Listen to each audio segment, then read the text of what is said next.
बहुत स्वागत। आप देख रहे हैं खानी कुर्सी की। मैं हूं सौरभ शर्मा और चारों मेहमान हमारे साथ हैं हर्षवर्धन त्रिपाठी जी, विजय त्रिवेदी जी, अनंत विजय जी, समीर चौकागर साहब। बात राजस्थान के हादसे की करते हैं। इतना दर्दनाक हादसा, स्कूल की छत गिरने से बच्चों की मौत। झालावाड़ में हुआ ये हादसा। सरकारी स्कूल की बिल्डिंग की छत गिर गई, 7 बच्चों की मौत हुई, 28 बच्चे अस्पताल में हैं और उनमें से भी 9 की हालत गंभीर। अब सबके सामने सवाल ये कि ये सबके जानते बूझते कैसे हो गया, कौन जिम्मेदार है इसका, कौन इसकी जिम्मेदारी लेगा, क्या कोई जिम्मेदारी लेगा। घटना कल की है। पूरे उत्तर भारत की तरह राजस्थान में भी बरसात हो रही है। बारिश में बच्चे स्कूल पहुंच गए थे। बारिश की वजह से जो स्कूल की प्रार्थना होती है वो खुले मैदान की जगह क्लासरूम में करा दी गई।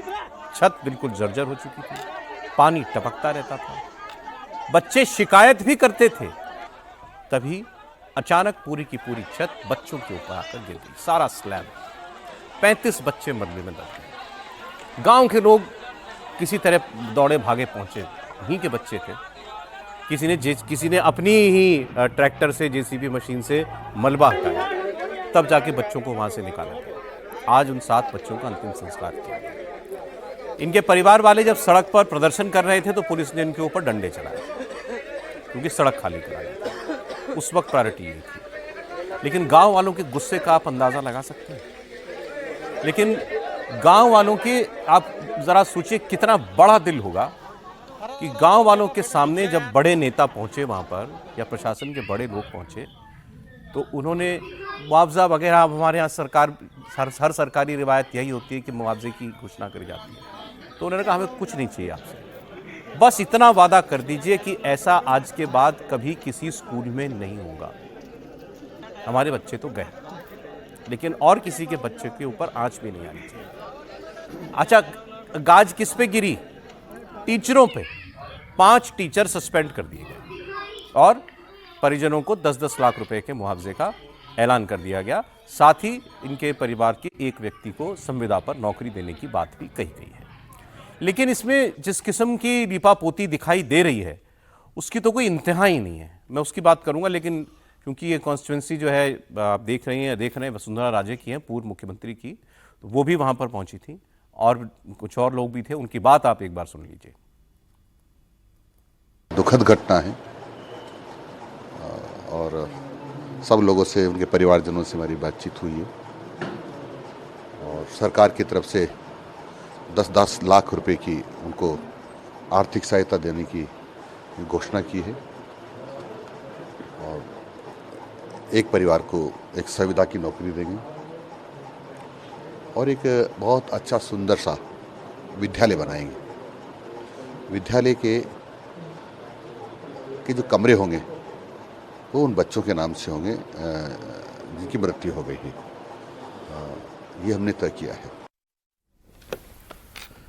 झालावाड़ स्कूल के हादसे पर पूर्व मुख्यमंत्री वसुंधरा राजे ने दुख जताया। उन्होंने इस मामले में सिस्टम पर सवाल भी उठाए और लोगों से इस पर राजनीति ना करने की अपील की। अगर ये पहले चिन्हित हो जाते तो मुझे लगता है कि किसी सुरक्षित भवन में शिफ्ट हो जाते, भले ही नई न बनते पर अपन सुरक्षित उनको कर लेते। मेरा खाली सब लोगों से इतना ही निवेदन है कि बाहर के लोग न आए, इसको पॉलिटिसाइज न करने की कोशिश करें और थोड़ी सी सेंसिटिविटी दिखाएं झालावाड़ के परिवार के साथ। और जो हम लोग अभी जो हम पे से स्कूल गिर जाए, स्कूल की छत गिर जाए तो सारे सरकारी स्कूलों का ऑडिट करा दो। पुल गिर जाए तो सारे पुलों का ऑडिट करा दो। फ्लाईओवर गिर जाए तो सारे फ्लाईओवर का ऑडिट करा दो। लेकिन उसके बाद भी ऐसे हादसे क्यों होते हैं? अब मैं आपको 2-3 घटनाएं बताता हूं इसी स्कूल को लेकर के। पहली बात तो जब ये बच्चों के लिए कहा गया कि आज प्रार्थना कमरे में होगी क्योंकि बाहर बारिश हो रही है, छत टपक रही थी और उसमें से कुछ वो कंक्रीट के डेले नीचे गिर रहे थे। बच्चे भागकर बाहर गए टीचर के पास कि मास्टर जी छत टपक रही है, इसमें से ऊपर से वो भी गिर रहा है, मिट्टी भी गिर रही है। डांट के उनको भगा दी कि अंदर जाओ चुपचाप, और अंदर जाने के कुछ सेकंड के बाद स्लैब गिर गई। फिर पता चला कि 4 साल पहले इस स्कूल की मरम्मत भी कराई गई थी। तो कैसी मरम्मत हुई होगी? वो किसकी देखरेख में हुई थी? कौन था ठेकेदार? कैसी छत बनाई थी? कैसी मरम्मत की थी कि वो 4 साल में गिर गई? फिर इसके बाद ये भी पता चल रहा है कि जब ये बच्चे शिकायत अपने घर जाके भी करते होंगे कि हमारे स्कूल की हालत बड़ी ख़राब है, छत टपकती है। तो गांव वाले स्कूल आए और उन्होंने कहा कि इसकी शिकायत आप आगे कीजिए प्रशासन से, ये स्कूल ठीक कराइए। तो उन्होंने कहा कि हर बच्चे के परिवार वाले जो है तुम 200-200 रुपया इकट्ठा कर लो मिल करके, और उस पैसे से हम ठीक करा देंगे। ये सब कुछ चल रहा था।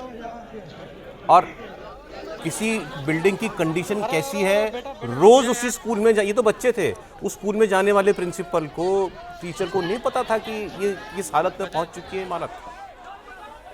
और उसके बाद फिर हम मुआवजे की और नौकरी की घोषणा कर देते हैं। सरोज, ये घटना तो होती रहेंगी, क्योंकि किसी भी नेता का बच्चा सरकारी स्कूल में नहीं पढ़ता, वो सारे बड़े स्कूल्स में पढ़ते हैं। किसी नेता का बच्चा सरकारी स्कूल में पढ़ता नहीं है। और अभी एक मैं रिपोर्ट देख रहा था कि शिक्षा विभाग ने एक रिपोर्ट सबमिट की थी कि राजस्थान के अंदर 2256 स्कूलों, सरकारी स्कूलों की हालत बहुत जर्जर है, जिसमें से 40% किसी भी समय स्कूल गिर सकते हैं। लेकिन सरकार के पास उसको ठीक करवाने का बजट नहीं है। और जब कलेक्टर से भी पूछा गया कि झालावाड़ के कलेक्टर राठौर से कि भाई ये स्कूल के जर्जर की, तो बोले मैंने तो पहले ही कहा था कि जो जर्जर है वो स्कूल बंद कर दो। हाँ, मतलब कलेक्टर ये कह रहा है कि भाई बच्चे पढ़ेंगे नहीं, आप स्कूल बंद कर दो। अब हिंदुस्तान में तो स्कूल बंद करने की एक कंपटीशन राज्य सरकारों में चल रही है कि कौन राज्य सरकार कितने ज्यादा सरकारी स्कूलों को बंद करने जा रहा है। ये तो प्रदेश देश के अंदर चल रहा है। अगर कलेक्टर ये कह दे कि स्कूल की जर्जर हालत है तो उसे आप बंद कर दो। मदन दिलावर अगर ये कह दे कि भाई 2 लाख रुपए हमने दे दिए ना, और जब 5 विधायकों ने पिछले 4 साल के अंदर पूछा कि जो सरकारी स्कूल की जो जर्जर हालत होगी उसके लिए प्रशासन क्या कर रहा है, कितना बजट अलॉट किया गया है, शिक्षा विभाग क्या कर रहा है, तो उस पर मंत्री जवाब नहीं दे रहे लोकसभा विधानसभा के अंदर। ये हालत है राजस्थान के अंदर। और झालावाड़ तो वसुंधरा का संसदीय क्षेत्र रहा है, डीएम कैसे मुख्यमंत्री रही है, उनका बेटा वहां से सांसद है। डीएम ये कैसे कह सकता है कि मैंने आदेश दिया था जो स्कूल जर्जर है वो बंद कर दो या मत पढ़ाओ? यह आदेश क्यों नहीं दिया था कि जो स्कूल जर्जर हो गए उनकी हम मरम्मत कराएंगे तुरंत? नहीं, इसलिए आदेश दिया ना कि किसी नेता का बच्चा नहीं पढ़ता, स्कूल बंद हो गया, गरीब के लोग, मजदूर के लोग पढ़ रहे, क्या चिंता है वो पढ़े ना पढ़े। सर, गुस्सा जितना लोगों में हो रहा है उससे ज़्यादा तकलीफ की बात है। आप इस तकलीफ को समझिए ना। और आज आपने लिखा कि 10-10 लाख रुपए वो दे दिया है, मुआवजा दे दिया है। 70 लाख रुपए दिए 7 बच्चों के। 70 लाख रुपए तो ये पूरी बिल्डिंग नहीं बन जाती है अगर सरकार और वो कलेक्टर साहब करवाते। मसला क्या कि एक तो ये एक्सरसाइज हो ही रही है कि सरकारों को कोई ध्यान ही नहीं। ये अच्छा लगता है कि आप कर दे। वसुंधरा जी बोल रहे हैं कि राजनीति नहीं करनी चाहिए। क्यों नहीं करनी चाहिए? क्योंकि इलाका ही उनका है। 30 साल से वो उसकी नुमाइंदगी कर रही है, 30 साल से, समझे। और 5 बार उनके बेटे दुष्यंत सिंह वहाँ से सांसद हैं। तो राजनीति किस बात की नहीं करनी चाहिए? करनी चाहिए। अब तो इस सरकार को भी काफी टाइम हो गया और सरकार को भी बहुत लंबा समय हो गया। लेकिन और वो टीचर्स को जिनको सस्पेंड किया हो, मैं आपको बताऊं, टीचर्स तो रोज कहते होंगे प्रिंसिपल को जाके कि सर ये बारिश हो रही है, वो भी उन पर भी तो गिर रहा है पानी। वो कहते होंगे प्रिंसिपल जो है वो उसकी सुनता नहीं है कोई। सरकारी स्कूलों की हालत ये है, जिनको सस्पेंड किया है उनकी तो कोई सुनता ही नहीं होगा ना। ठीक बात कह रहे हैं। उसमें कोई उनका क्या दोष है? मसला ये कि हम लोग उसको नॉन सीरियसली लेते हैं कि ठीक है क्या हो रहा है। मदन दिलावर साहब भी हैं, शिक्षा मंत्री हैं, और वो लंबे समय से विधायक हैं। कोई पहली बार मंत्री विधायक नहीं बने, वो 25 साल से वहाँ पर राजस्थान में देख रहे हैं। और झालावाड़ पूरा का पूरा क्षेत्र वसुंधरा जी का, मतलब वो मैं समझता हूँ यदि कोई पत्थर कोई पहचानना तो वसुंधरा जी पहचान सकती हैं। वो इतने लंबे समय से वहाँ की नुमाइंदगी कर रही हैं। और मैं मसला ये नहीं कि बीजेपी की सरकार है, कांग्रेस की सरकार है, कौन नहीं है, लेकिन हम, क्योंकि वो जैसे समीर जी कह रहे हैं कि कोई का नेता का बच्चा तो पढ़ता नहीं है यहाँ पे। और ये भी सच है कि आजकल पूरे देश भर में सरकारी स्कूलों को बंद करने की मुहिम जैसी चल रही है। ये कलेक्टर भी कह दे क्योंकि सरकारी स्कूल बंद कर दीजिए, प्राइवेट स्कूल आप ही के चल रहे हैं। ठीक है, तो गरीब आदमी की क्या चिंता करनी? तो गुस्सा होना, दुख होना तक। और फिर आप कह रहे हैं पुलिस वालों ने पिटाई की है उनकी, क्योंकि वो टायर चला के सड़क जाम कर दी थी। जिनके बच्चे मरे तो गांव वालों ने सड़क बंद कर दी, तो फिर वहाँ पुलिस गई, पुलिस ने सड़क। मेरे को तो बहुत तकलीफ हो रही है क्योंकि मैं राजस्थान से जुड़ा हुआ भी हूँ, झालावाड़ भी मैं बहुत बार गया हूँ, झालरापाटन भी बहुत बार गया हूँ।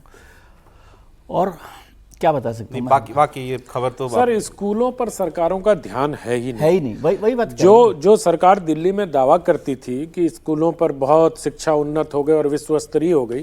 टीकरी कलां के एक स्कूल की पड़ताल करवाई हम लोगों ने, उसमें यह निकल के आया कि 20 क्लासरूम है और 1800 छात्राएं हैं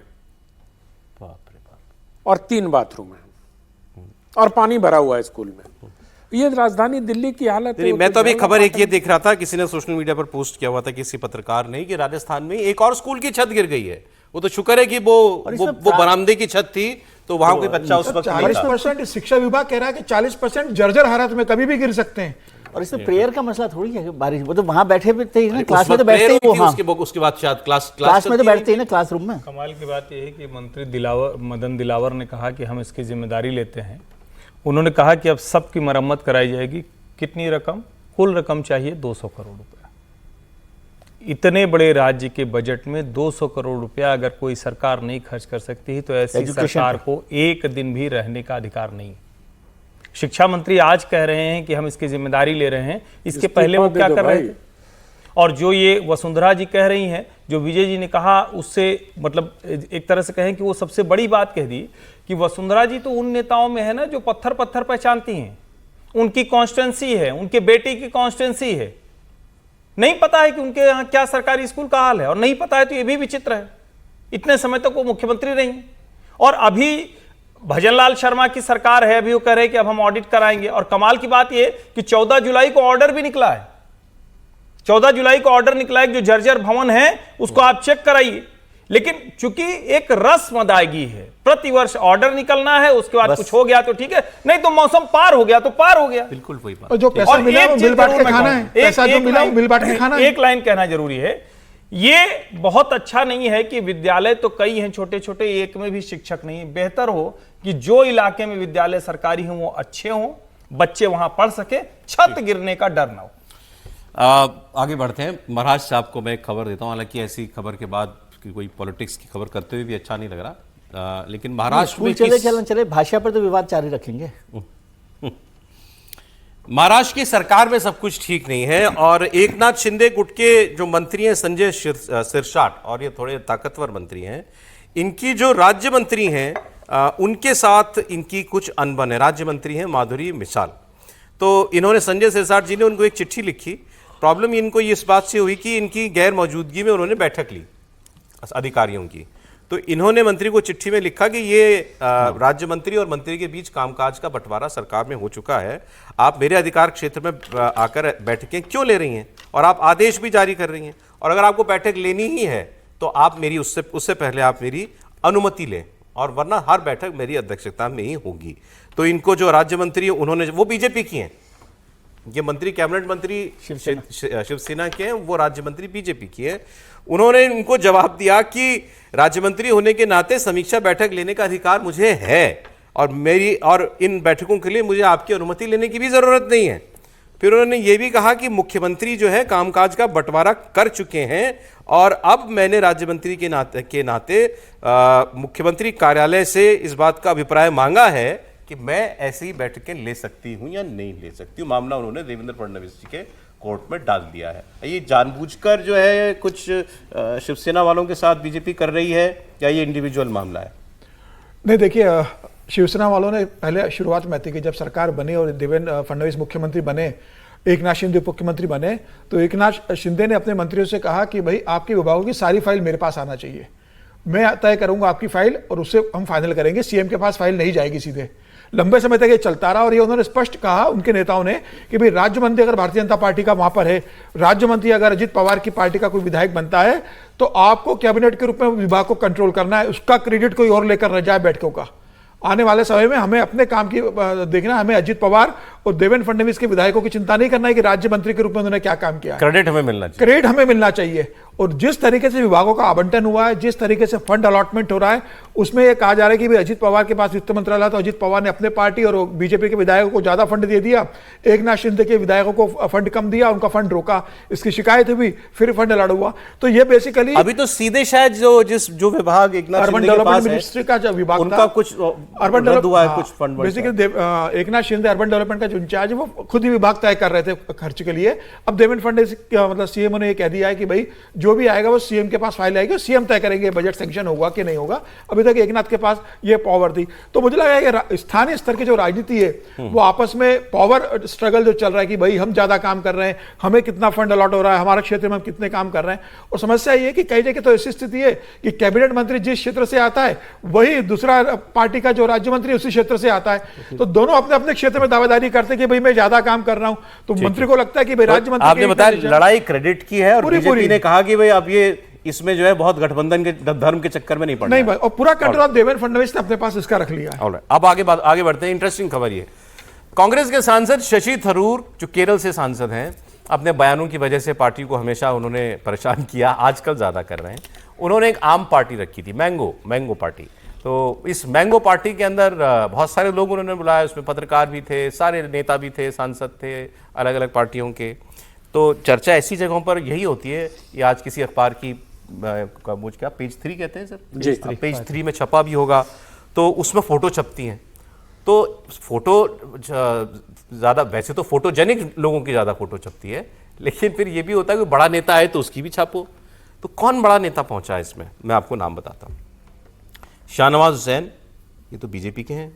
सुधांशु त्रिवेदी, ये भी बीजेपी के हैं। शशांक मणि त्रिपाठी सांसद, ये देवरिया बीजेपी, ये भी बीजेपी के हैं। क्या हो रहा है? पूर्व सांसद डॉक्टर संजय सिंह, ये आम आदमी पार्टी, ये अब आम अच्छा, हाँ? ये पता नहीं किस डॉक्टर पार्टी संजय में सिंह, ये कांग्रेस में है नहीं, शायद। पूर्व सांसद डॉक्टर संजय पूर्व सिंह, सांसद, अमेठी वाले अमेठी वाले तो बीजेपी में आ गए थे। नहीं, लेकिन छोड़ गए थे जब फिर अब ये कहाँ है नहीं पता है। अच्छा चलिए, आते ठीक जाते रहते हैं। ठीक है। केंद्रीय मंत्री अनुप्रिया पटेल, ये तो खैर कहने की एनडीए। बात ही नहीं है। आरपीएन भी दिख रहे हैं। शिवसेना सांसद प्रियंका चतुर्वेदी। त्रिवेदी। मैंने अभी तक जितने नाम लिए, आपको कोई कांग्रेस का नाम सुनाई दिया?